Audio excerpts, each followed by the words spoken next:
What's up, everybody? Chris Pennell here. We're going over wide receiver tier rankings for week 13 of the fantasy football season. If you enjoy, make sure you would like down below. Subscribe to the channel for brand new. Let's dive right into it. And as always, we'll start with the S tier. And similar to running backs, there's just one guy that has a reserve spot no matter what. That's going to be Tyreek Hill of the Miami Dolphins. Not only is he the best fantasy wideout this season, he's also getting one of the best matchups you could ask for, as the Washington Commanders are allowing the second most points per game to the position, 196 receiving yards and 43.5 points. Both him and Jalen Waddle should eat in this game. Highest implied team total of the week.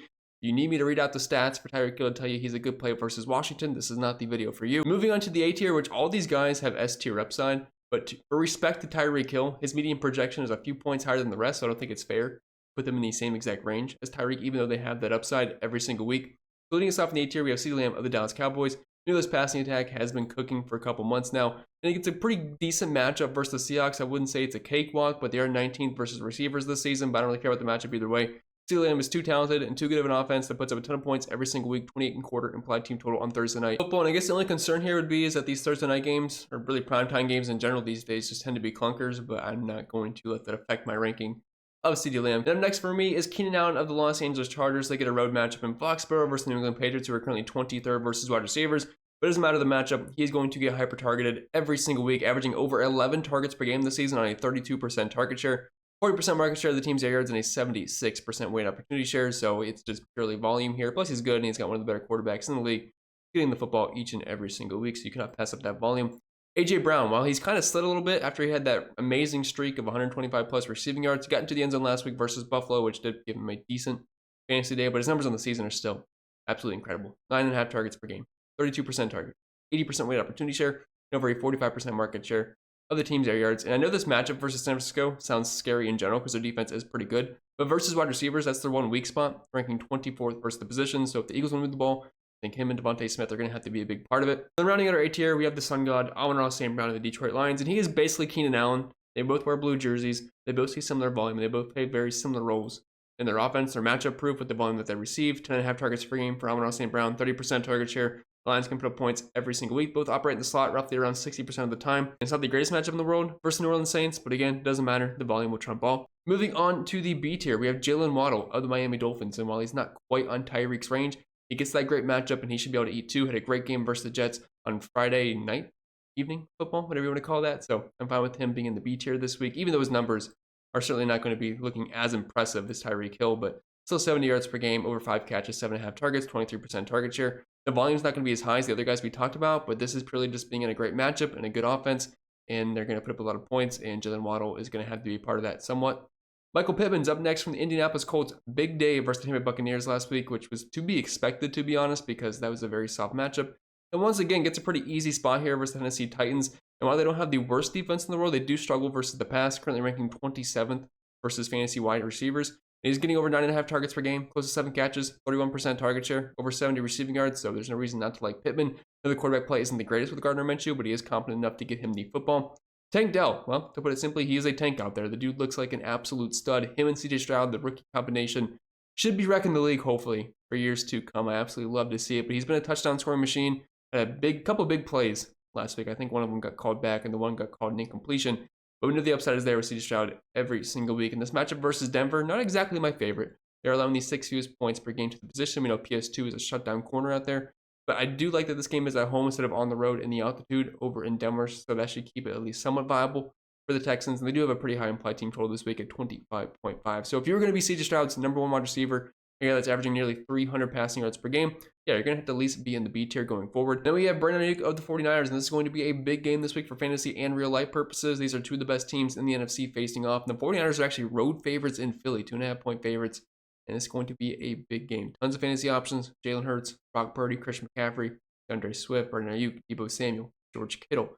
Maybe Dallas Goedert. We'll see if he returns this week, but then A.J. Brown, Devontae Smith. So it's going to be a fun one, but this is the best matchup you can ask for a wide receiver, as Philly is allowing the most points per game at 48.6.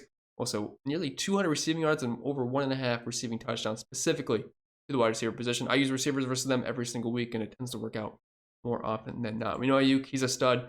Big air yards kind of guy, 15.48 out in the season, and a 43% market share of the team's air yards. Doesn't have a ton of volume, only 6.3 targets per game, but this offense is highly efficient. Then we have Mike Evans, tons of volume every single week. Baker Mayfield loves the guy. He'll look for him in the red zone. And 36.5 over under in this game doesn't get me too excited. We know Carolina, not the best team in the world, neither is Tampa.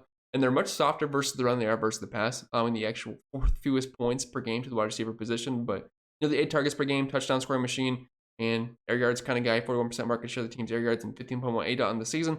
I still think he deserves to be in the B tier, even though the matchup isn't exactly the greatest.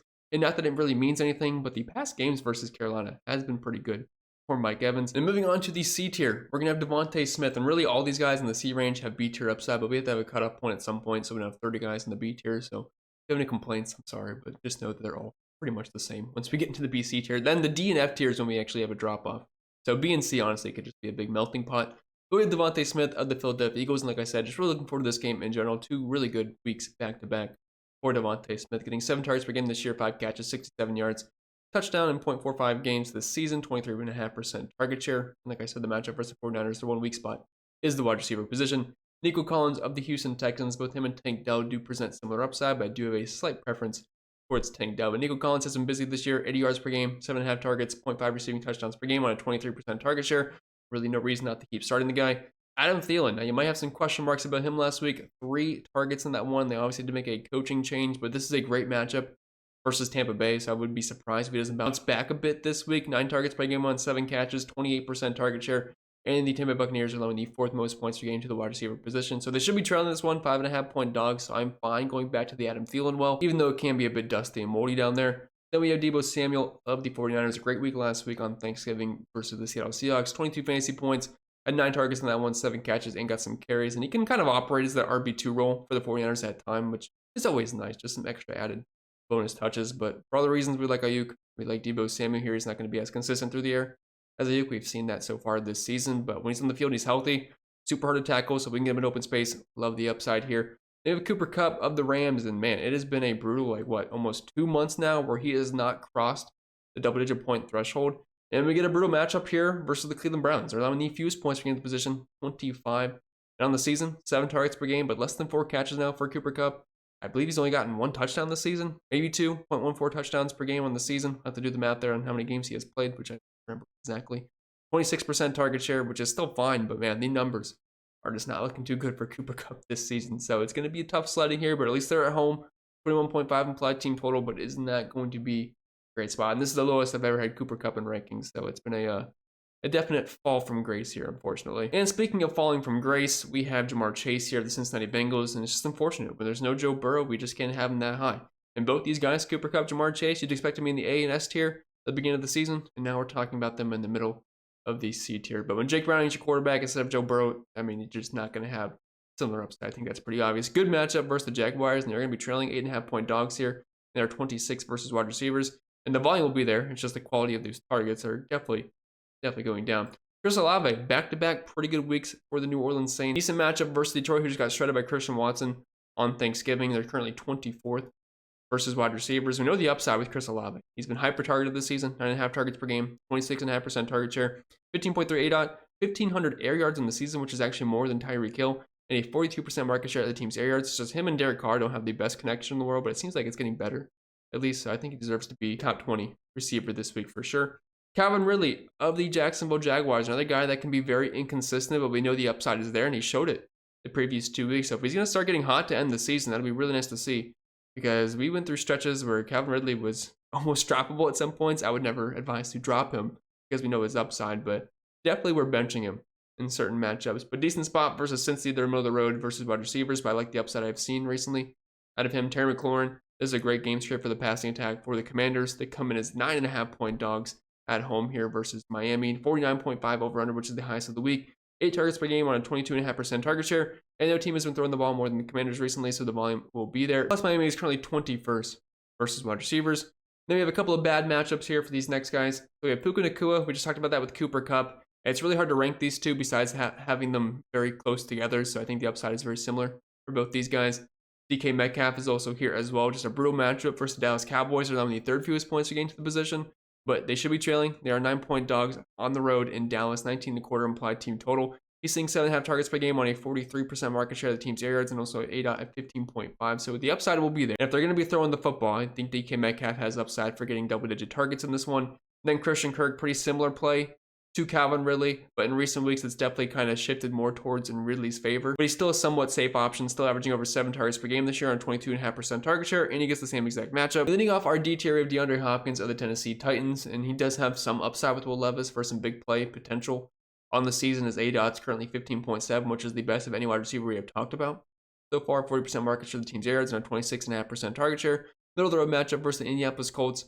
I'm not in love with him this week because he can be very up or down, but we have seen the upside before, and we're just looking for players with upside at this point because once you get to the D tier, it gets pretty ugly. Deontay Johnson, consistent targets every single week, but he's another guy that just doesn't have the best consistency in the world just because he can't find the end zone too often. 0.14 touchdowns per game on the season, but getting you close to 8 targets as well. And also has a 44% market share of the team's air yards. And with them getting rid of Matt Canada, hopefully it just makes this offense a little bit better. And it's a great matchup versus Arizona in their 18th versus wide receivers. Garrett Wilson got into the end zone in garbage time last week versus the Miami Dolphins with Tim Boyle under center. Now, it's not going to be pretty targets, but he's still going to get plenty of volume. Had 10 targets in his first week with Tim Boyle. Matchup versus Atlanta, not my favorite. Not the fewest points to gain into position, but he is still going to be the focal point of the passing attack in this offense if they're going to be trailing, which they should be. Now, they are only 3-point dogs here. That just goes to show how bad a quarterback play over is in Atlanta as well. And they're playing at home. But if he can get his 10 targets again, or at least somewhat close to it, I think he deserves to be here with how talented he is. It's just the quality of those targets are going to be very low. Similar to like a guy like Jamar Chase, where he's just doing a bad quarterback play at this point. Tyler Lockett, for all the reasons I talked about DK Metcalf, I think Tyler Lockett gets all those same reasons as well. He just projects slightly worse for me, and I would prefer DK Metcalf. I think he has better big play upside and more touchdown equity. Then we have Rashee Rice of the Kansas City Chiefs. I know we had some injuries last week, but I think he's finally established himself as a wide receiver one in this offense, obviously behind Travis Kelce, but technically wide receiver. 10 targets last week and a pretty overall solid game. Don't love the matchup on the road in Lambeau, but if you're the wide receiver one for Patrick Mahomes, you at least have fantasy upside. Then Josh Downs here, wide receiver 2 for the Indianapolis Colts, basically the Walmart version of Michael Pittman. But I like the spot here versus Tennessee for all the reasons we talked about with Pittman. It's just the volume's not going to be as high, but still in the season, 6.5 targets per game, close to a 20% target share. I'm fine with him with this plus matchup. And no, the Jonathan Taylor, so maybe they throw the ball a little bit more compared to running the ball than they have in the past. Then Chris Godwin of the Tampa Buccaneers. Mike Evans is definitely the alpha dog in this offense. They look his way in the red zone, and Baker Mayfield just loves him in general. Definitely a lot more touchdown upside. 0.09 receiving touchdowns per game for Chris Godwin. I think he only has 1 on the season. Still a fine 22% target share, 7 targets per game, but this is not a great matchup versus the Carolina Panthers. They are much softer versus the run than they are versus the pass. And moving on to our F tier, we have Courtland Sutton, who's found the end zone quite often this season, kind of the opposite problem of Chris Godwin. Other than that, their numbers are pretty similar, both right around 23% target share, 50 yards per game, 4.5 catches, 6 to 7 targets. But I actually don't mind this little Russ Courtland Sutton stack this week because, as we talked about with quarterbacks, there's not that many great options this weekend. So you're probably going to be forced to starting Russ. Someone out there, I'm sure, is going to have to. I know I am this week because I have Josh Dobbs, and I'm going to have to roll out Russell Wilson this weekend. But I don't hate Sutton. Not the best matchup in the world. Texans are 12th versus wide receivers, but if there's anybody I have to pick from the Broncos offense in the passing game, Courtland Sutton would be my number 1. Marquise Brown, 12 targets last week, which was nice. We finally saw a decent volume game with Kyler Murray under center. Now, we did have Michael Wilson out last week, so we'll see if he returns. But either way, Marquise Brown's the preferred option. And it's not a bad matchup as a wide receiver versus Pittsburgh. They're currently 20th versus the position, but I don't love that this game is on the road. Amari Cooper, we will see if Joe Flacco is the quarterback or not. If Joe Flacco is over DTR, I think that's a bump for Amari Cooper. We saw Garrett Wilson have a big game versus them last year, actually versus the Browns with Joe Flacco at quarterback. I'm not saying Joe Flacco is great. He's an old sack of bones these days, but I think he's good enough to sling the ball to the wide receiver 1 in that offense, and that's certainly Amari Cooper. So that'll be a TBT kind of thing. If it's DTR, firmly in the F tier. If not, maybe cracks the D tier here over a guy like Chris Godwin. T. Higgins, we just got news that he was seen at practice on Thursday. So if he ends up playing, another guy that's dealing with bad quarterback play, but it's a good matchup versus Jacksonville. And if he could just limp his way to 5 or 50, maybe we get into the end zone. Not that I'd expect that, but there's upside for it at least. George Pickens of the Pittsburgh Steelers, basically Deontay Johnson, just with less targets, maybe a little bit more touchdown upside, but good matchup versus Arizona, so that's why he's making the list. Drake London, we know he's talented, going to get you 5 to 8 targets, but just a brutal matchup and brutal quarterback play for him with Desmond Ridder. Second fewest points per game to the position for the New York Jets, so not loving the upside here. That's why he's very low in the rankings. And then Brandon Cooks will be Mr. Irrelevant for me. He doesn't have the best volume in the world, right around 5 targets per game, but he's found the end zone quite often this season. The games that he's played, 0.4 receiving touchdowns per game on just a 14% target share. But super high implied team total, decent matchup versus Seattle. Cowboys keep putting up points every single week in this passing attack. It looks great. So I'll have the wide receiver 2 in this offense, at least ranking in the top 40. But with that being said, that's all I got for today's video. So hope you enjoyed. If you did, make sure you like down below. Subscribe to the channel if you're brand new. Wish you all the best of luck this week. And I'll see you all next time.